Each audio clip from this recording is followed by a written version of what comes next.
Halo pemirsa JPR TV dari Sabang sampai Merauke, dari Liangas hingga Pulau Rote. Bertemu lagi bersama saya Mona Azari Desak dalam program Kominfo Desa.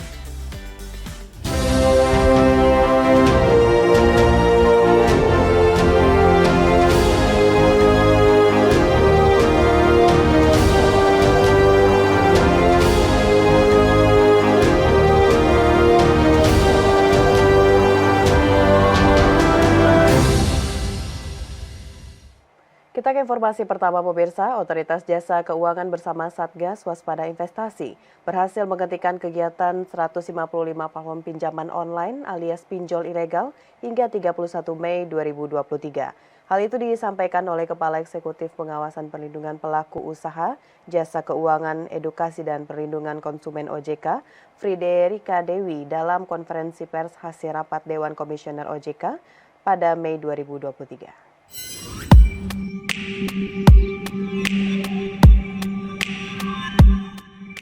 Otoritas Jasa Keuangan bersama Satgas Waspada Investasi tercatat hingga 31 Mei 2023 telah menutup 155 platform pinjaman online atau pinjol ilegal dan 15 entitas investasi ilegal.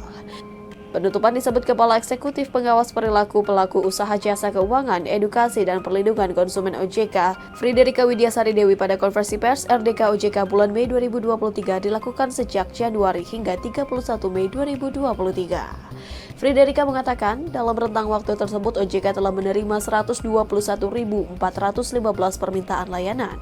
Dengan rincian 8.428 pengaduan, 35 pengaduan berindikasi pelanggaran, 713 sengketa yang masuk dalam lembaga alternatif penyelesaian sengketa sektor jasa keuangan.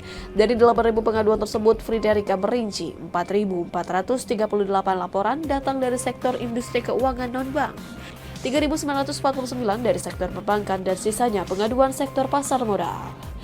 Menyikapi maraknya kasus pinjol dan banyaknya pengaduan, OJK telah menggelar 812 kegiatan edukasi keuangan yang menjangkau 162.528 peserta secara nasional hingga 31 Mei 2023. Masyarakat juga dapat mengakses edukasi keuangan pada saluran komunikasi Sikapi Uangmu yang mengkhususkan konten digital terkait keuangan.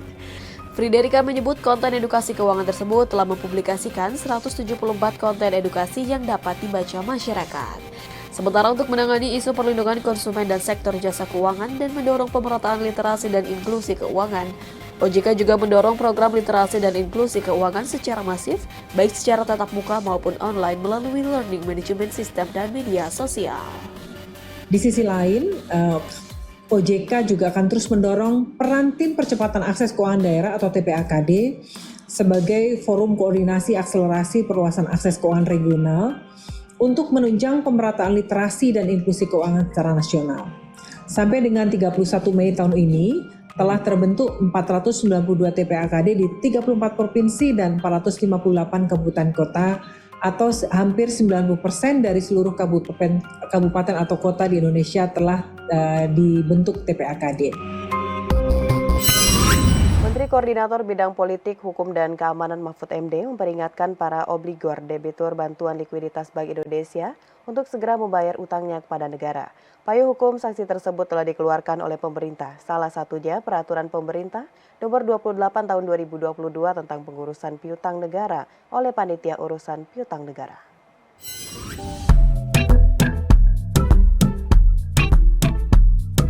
Menteri Koordinator Bidang Politik, Hukum, dan Keamanan Mahfud MD mengingatkan para obligor atau debitur bantuan likuiditas Bank Indonesia dapat dikenai sanksi, yakni berupa pembatasan layanan perbankan sampai pencekalan jika tidak segera membayar hutangnya kepada negara. Mahfud menjelaskan payung hukum yang mengatur sanksi tersebut telah dikeluarkan oleh pemerintah.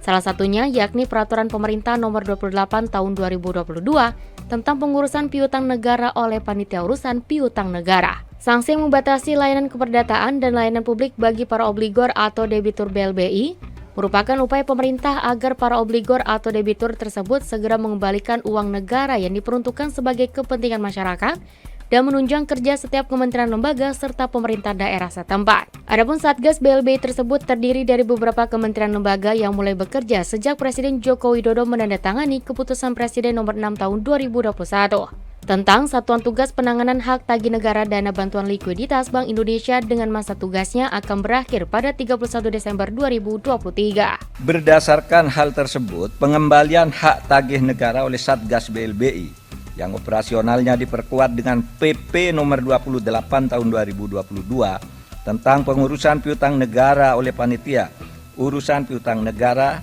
yang ditetapkan pada tanggal 31 Agustus tahun 2022 perlu dikaji efektivitasnya oleh jajaran Kementerian Keuangan agar mekanisme pengembalian hak tagih negara oleh panitia urusan piutang negara di masa yang akan datang menjadi lebih baik, yang salah satunya menerapkan kewenangan pembatasan keperdataan yang saya sebut tadi. Pembatasan kewenangan hak keperdataan.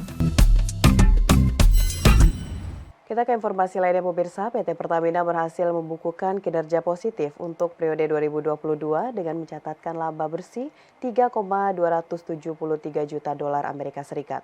Direktur Utama PT Pertamina mengatakan digitalisasi mengubah optimalisasi biaya dalam 3 hal. Yang pertama efisiensi biaya, penghindaran biaya, serta peningkatan pendapatan.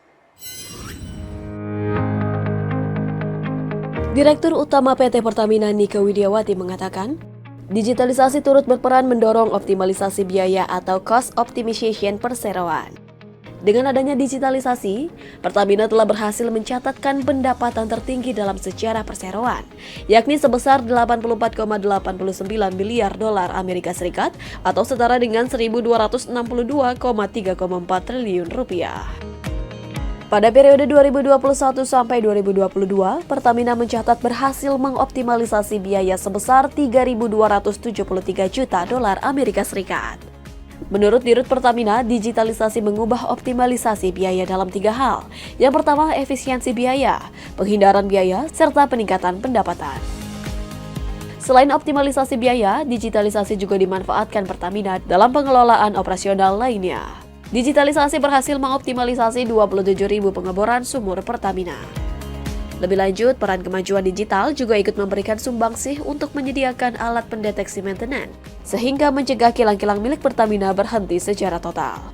Tak hanya sampai di situ, kehadiran artificial intelligence yang diimplementasikan ke banyak SPBU juga mampu untuk mencegah penyalahgunaan BBM subsidi yang berujung pada kerugian perseroan.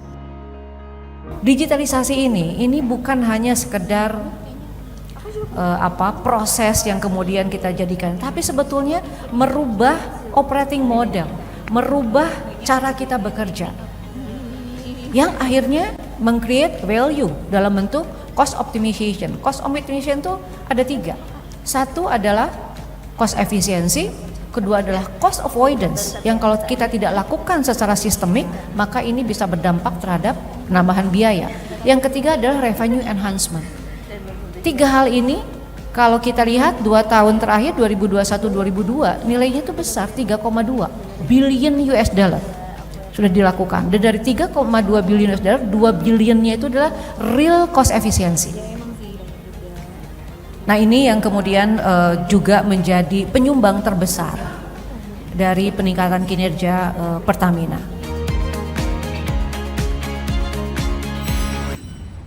Menteri Keuangan Sri Mulyani mengaku telah menyiapkan anggaran pemilihan umum tahun 2024 yang mencakup kemungkinan adanya 2 putaran pemilu pemilihan presiden. Anggaran tersebut akan disalurkan dan dicairkan secara bertahap sesuai dengan siklus di masing-masing lembaga.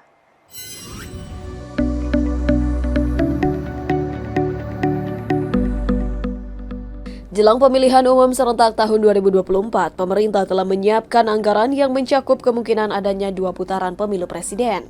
Hal tersebut disampaikan langsung oleh Menteri Keuangan Sri Mulyani dalam konferensi pers serah terima aset eks bantuan likuiditas Bank Indonesia di Jakarta. Menko menjelaskan dana pemilu disiapkan pada tahun anggaran 2023 dan 2024. Untuk penyelenggaraannya dilakukan oleh Komisi Pemilihan Umum dan Bawaslu. Dengan begitu, Kementerian Keuangan mengikuti siklus dan jadwal kedua lembaga tersebut untuk pencairan anggaran tahun 2023 dalam masa persiapan serta pencairan anggaran tahun 2024 untuk pelaksanaan pemilu. Jadi kapan pencairannya untuk 2023 yang merupakan masa-masa persiapan, dan kapan dan berapa yang akan dicairkan di 2024 yang dalam hal ini Kita memiliki mungkin dalam hal ini pertama adalah pemilu yang Februari itu serentak dan oleh karena itu keseluruhan kebutuhan anggarannya dari mulai logistik, distribusi, orang, saksi dan yang lain-lain yang memang merupakan tanggung jawab dari APBN kita sediakan. Kalau kemudian ada 2 round seperti juga waktu itu saya sampaikan, kita juga sudah membuat dana kontingensi kalau sampai terjadi 2 round karena itu anggarannya cukup signifikan untuk yang kedua. Menko menambahkan, untuk kebutuhan dana terkait aparat hukum dan kepolisian hingga pemilihan kepala daerah telah dipersiapkan anggarannya pada tahun 2024. Meskipun untuk pilkada kebutuhan dari anggaran pendapatan dan belanja daerah akan lebih banyak daripada APBN. Jadi kita memperhitungkan secara cukup detail tapi tetap hati-hati dan efisien ya dalam hal ini. Karena di dalam pembahasan waktu itu dengan kabinet Pak Menko Polhukam hadir, bagaimana kita membandingkan belanja pemilu dari setiap 5 tahunan. Kenaikannya di mana untuk apa saja dan apa-apa yang memang harus diselenggarakan dan dianggarkan. Pemirsa, setelah jeda kami akan kembali dengan informasi lainnya. Tetaplah bersama Kominfo Newsroom.